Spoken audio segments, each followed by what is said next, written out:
Jeudi 6 janvier 2022, fidèles téléspectateurs d'Oxy7 TV, ravi de vous retrouver ce matin dans votre bloc d'information, la matinale d'Oxy TV. Voilà, comme vous le savez, nous allons démarrer ce bloc avec, pour la première partie, le débat et pour finir avec le Flash Info. Mais avant d'entamer le débat, je vais d'abord passer le micro à mon confrère Lamine Gueye. Bonjour.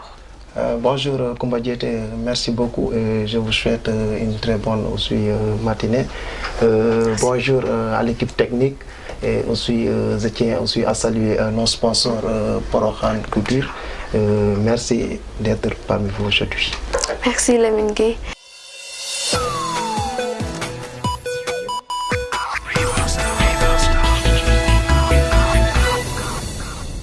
Voilà, donc nous allons commencer ce bloc d'information matinale Lamine Gueye avec un sujet qui est très sensible. On va parler donc aujourd'hui du comportement des jeunes sénégalais au sein du territoire national surtout.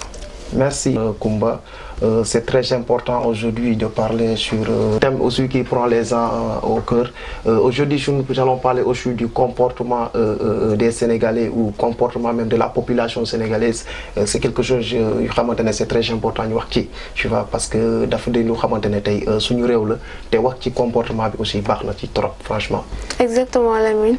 Parce qu'on voit que ces temps-ci, les jeunes se comportent de manière, on peut dire, inacceptable. Il y a des choses qui se passent et qui ne sont pas normales. Par exemple, nga gis tay ji ko xamantane day genn ci kërëm am balitam genné ko ci kërëm dem sanni ko ci kër jambour wala bok ñu jël balit yi diko duggal ci biir auto yi comme par exemple li xewon demb ci terre bi. Waaw, comme li nga waxé Koumba, c'est quelque chose xamantane c'est déplorable tay dañ koy gis.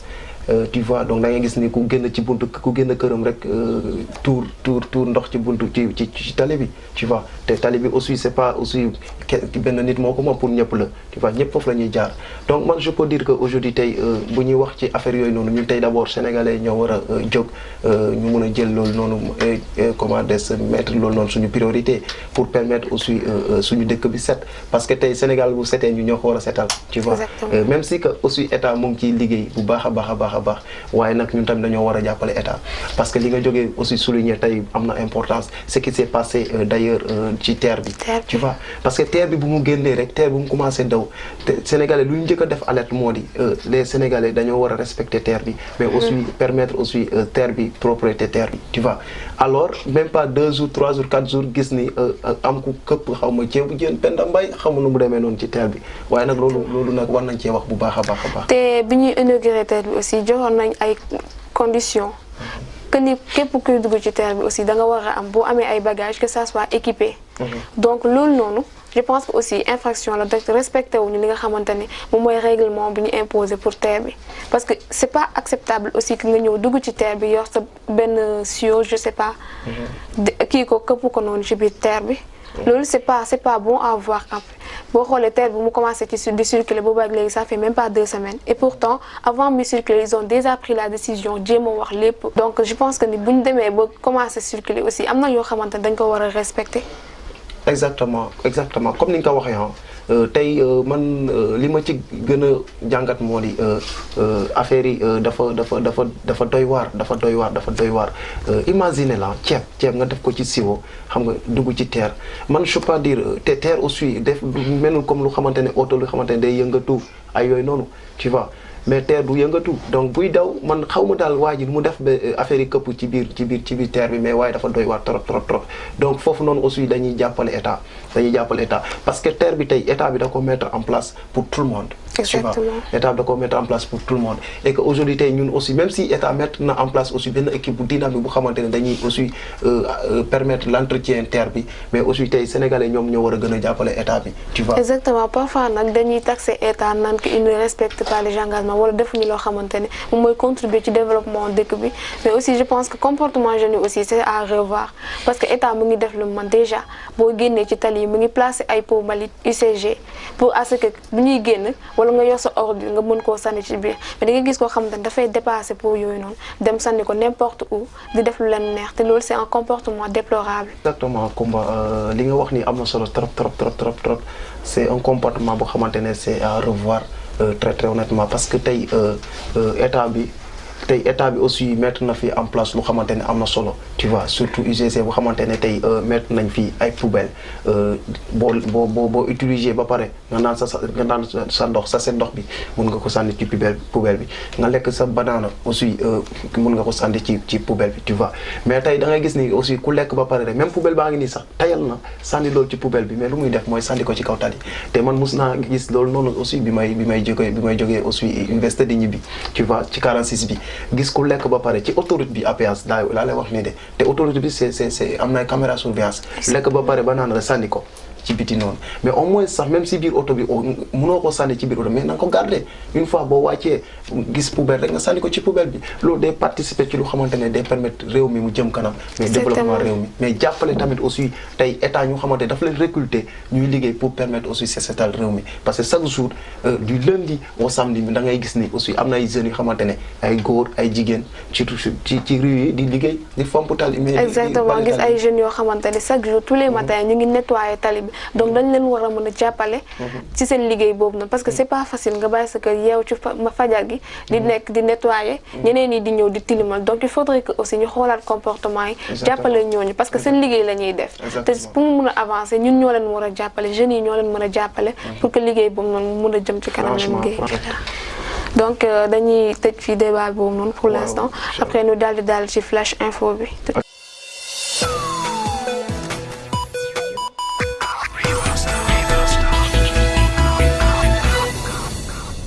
Mesdames et messieurs, bienvenue dans ce flash info que nous démarrons suite à la fin de leur contrat sur le 31 décembre dernier. Les agents de sécurité de proximité comptent durcir le ton. En effet, la structure regroupant ces derniers a décrété une grève de 3 jours à compter d'hier, mercredi 5 janvier 2022. L'Union des ASP du Sénégal fait appel à tous les membres pour répondre massivement par abstinence aux 72 heures sans ASP sur le territoire national. Également, ils invitent les membres à respecter le mot d'ordre et tenir des rassemblements devant toutes les unités départementales du Sénégal. À Podor, un homme âgé de 44 ans s'est noyé dans un canal situé à Guédié-Chantier, un village du département de Podor Nord. Selon les sources de l'APS, repris par Le Soleil, il s'agit du corps sans vie de Thierno Amidou Diop, découvert mardi après-midi. D'après ses proches, le défunt civil souffre également des crises d'épilepsie. Après, une enquête a été ouverte par la brigade de la gendarmerie de Nioum pour élucider les circonstances de son décès. Après la décision prise par le gouverneur de Dakar, Alassane Sall, pour arrêter la circulation de motos et de vélos taxis, les Jakartamans ont fait une manifestation après Jacques Mbao. Colobane les a accueillis à son tour. Ils ont étalé leur colère sur la place publique. Selon eux, la décision prise par le gouverneur est injuste car ces engins participent à l'activité principale du source de leurs revenus. Cependant, la manifestation s'est terminée en queue de poisson car la police est intervenue pour dissiper la foule à coups de lacrymogène. Enlèvement et vol sur mineurs reporté disparu depuis le mois d'octobre. La fille du nom de Maïmouna Ba, victime de crise psychologique, a été retrouvée au domicile de la dame Awandia à Grand Médine. Enlevée à la sortie de l'école par un jeune homme, Maïmouna Ba était pendant tout ce temps l'esclave d'Awandia et de ses 2 fils, Moustapha Diouf et Abdoussalam Diouf. Ils ont été tous arrêtés et déférés au parquet pour association de malfaiteurs, enlèvement, détournement de mineurs, viol et pédophilie. Actualité internationale, 4e dose de vaccination en Israël. En matière de vaccination, Israël continue à avoir une longueur d'avance sur tous les autres pays. Les plus de 60 ans ainsi que les corps médicaux pourront désormais bénéficier de cette 4e dose de vaccin contre le Covid-19. A annoncé le Premier ministre israélien Naftali Bennett. Voilà, c'était tout donc pour cette actualité. Donc nous allons laisser Lamine Gueye qui va nous donner l'actualité sportive. Parlons du sport. La Coupe d'Afrique des Nations de football CAN 2021 est la 33e édition de la Coupe d'Afrique des Nations de football. Elle se déroule du 9 janvier au 6 février 2022. Le pays hôte de cette Coupe d'Afrique des Nations sera le Cameroun. Et c'est pour la 2e fois après l'édition de Coupe d'Afrique des Nations de football en 1972. Favori de sa propre sous-section à la CAN 2021, L'Algérie a fait l'honneur en disposant facilement du Ghana 3-0 à l'occasion de son seul match de préparation ce mercredi à Doha au Qatar. Parlons aussi de l'arrivée des Lions au Cameroun. Après 3h45 de vol, ce vol spécial d'Air Sénégal affrété par l'État du Sénégal a atterri à l'aéroport international de Douala où les Lions attendront pendant 1h30 avant d'embarquer dans une correspondance affrétée par la CAF en direction de Bafoussam. Donc voilà ce qu'on peut aussi apporter concernant le football. Maintenant aussi ce qui m'étonne li ma gën a jaaxal ci wàllum football bi de Macky Sall bu muy jox Lions yi mooy drapeau bi nee na leen ren moom waxuñu final waxuñu leen mais coupe la ñu wax Macky Sall daal loolu la yebal Lions yi. Et dans ce cas, donc, nous avons une coupe. Voilà, c'était tout donc pour ce Flash Info. Nous allons revenir tout de suite pour continuer le débat.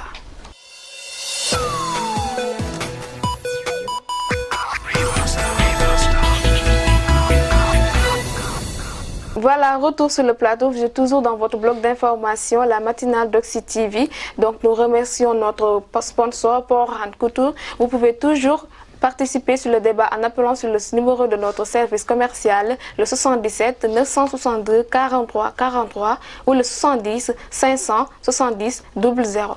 Voilà donc les Gueye, nous allons continuer ce débat. Eh bien, nous allons passer à un autre thème qui est essentiel et que nous avons élaboré lors de notre Flash Info. Exactement. Donc, il s'agit de la fin du contrat des ASP qui a pris fin donc le 31 décembre dernier. Actuellement, ils sont en mouvement Lamine Gueye. Depuis hier, ils sont en grève de 72 heures et réclament qu'on renouvelle ce contrat-là. Exactement, Koumba Diété, aujourd'hui, le contrat des ASP, c'est quelque chose qu'on déplore. Voilà. Donc, actuellement, ils sont en mouvement parce qu'ils veulent juste que aussi l'État nous renouveler son contrat. Donc, aussi, tey bu ñuy déglu seeni dirigeants mooy ki jiite mooy ASP wax nañ lu xamante ne am na solo mooy même si aussi bu ñu travaillé depuis 2013 ba tey ak état bi ba tey fu mu ne nii ñoom gisuñu benn avancement concernant aussi seen salaire avec aussi réew mi nu mu méttee ñu ngi jéem a aussi def lu ñu mën ci lool. Donc aussi bu ñu waree renouveler seen contrat loolu xam naa ne gis naa ni am na importance bu xamante ne état bi war na ci jël ay matuwaay. Exactement, parce que ñoom ñu ngi def liggéey boo xamante ne malgré que c'est difficile mais ñu ngi def lu ñu mën te fa lañ daan jàpp depuis 2013 ba léegi donc suñ demandé à ce que ñu renouveler seen contrat je pense que c'est une chose boo xamante ne war lañ leen ko mën a may mais quand même tout dépend de ce que l'État va décider. Donc ñu jàll aussi si li nga xamante ne moom mooy jakartamaan yi doon grève parce que dañ leen bëgg a jëlee fi nga xamante ne moom mooy département de Dakar.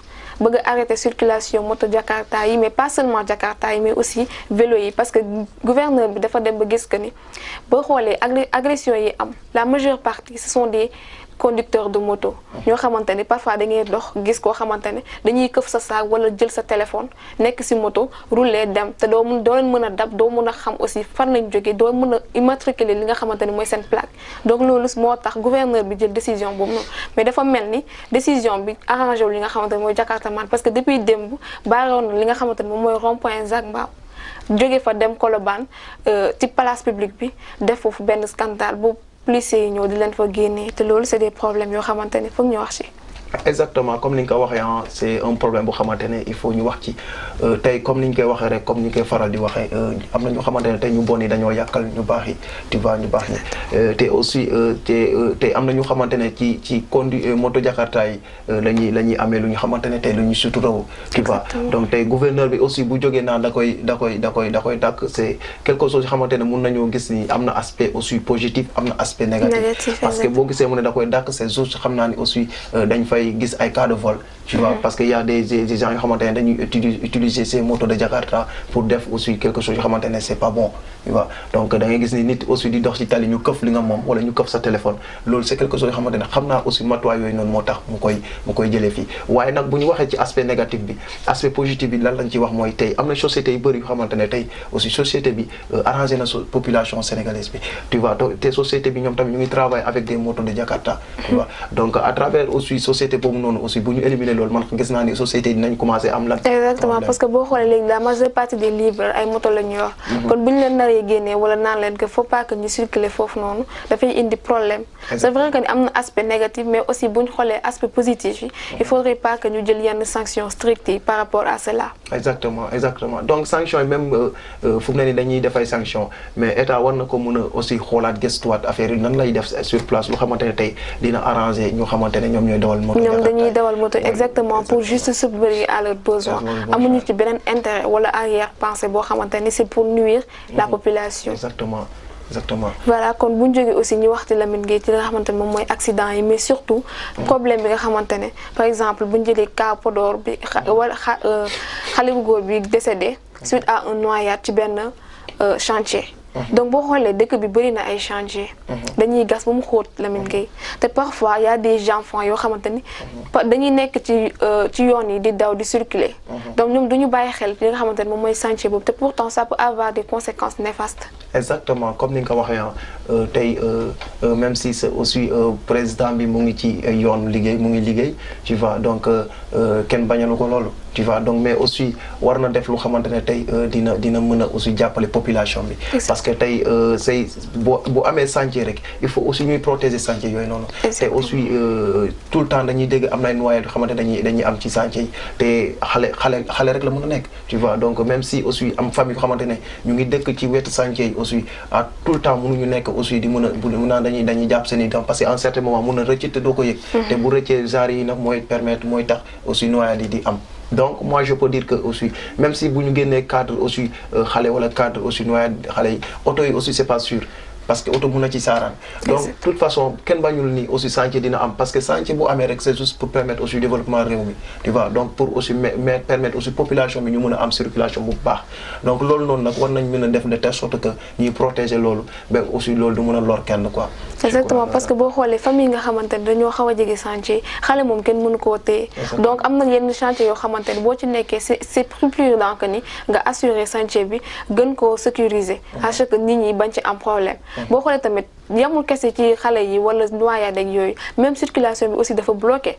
parce que am na yenn partie yoo xamante ne chantier bi tax na di oto yi dañuy bëgg di dévier te ci biir déviation boobu noonu lu ne mën na cee xaj mën na gis koo xamante ne mu ngi daw excessivement sans pour autant rendre compte que ni fii may tourner nii am na keneen ko fa war a tourner choc daal di fa am cohésion daal di am ci biir ci diggante bi donc loolu mën na indi accident te loolu lu ne mën na cee xaj mën na am meurtre mën na am des blessés graves donc c'est plus important que ni chantier yi bañuñu ko mais il faudrait aussi que ñu sécuriser ko pour juste la protection de la population. C'est important comme ni nga ko waxee c'est très très important parce que loolu li ngay jot a wax ni am na solo trop da ngay gis ni tey chantier tax nañ tey oto yi di dévier te oto yi bu ñu dévier aussi yoon yi ñuy jaar mooy ci biir quartier la ñuy jaar ci biir koñ yi la ñuy jaar te aussi ci biir koñ yi da ngay gis ni amul doo daan taal yi xat nañu d'une part aussi boutique yi utiliser nañ yoon bi mais aussi suñuy maman yu xamante ne ndeysaan dañuy aussi daan seen doole occupé nañ tuuti yoon bi donc du foofu noonu nag chauffeur yi ñoom ñoo war a dawal seen xel ñoo xam ni nekkuñu ci tali bu xamante ne ñoom war nañoo mën a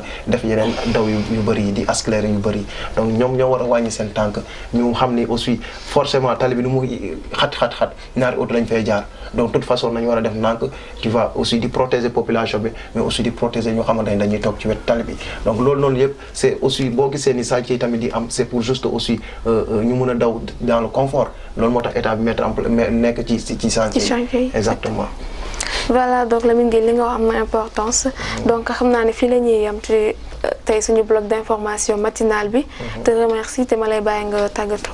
waaw di la jaajëfal di la remercier très honnêtement aussi ci liggéey bi di remercier équipe technique bi yëpp mais aussi di remercier suñu sponsor bu xamante ne mooy Porokhane Couture di leen remercier ay ñoo xamante ne ñoom ay styliste lañ mais aussi modéliste lañ di leen remercier très honnêtement di remercier ñëpp di leen aussi wax ba suba inshallah di remercier aussi suñu téléspectateurs yoo xamante ne duñu tàyyi chaque jour chaque matin ñu ngi xëy di ñu seetaan donc ñu leen di remercier di leen wax ni à demain inshallah. Ok, donc Lamine Gueye, merci. À demain, Inch'Allah. Restez fidèles aux autres programmes de la chaîne et nous, on se donne rendez-vous demain matin à la même heure. Merci.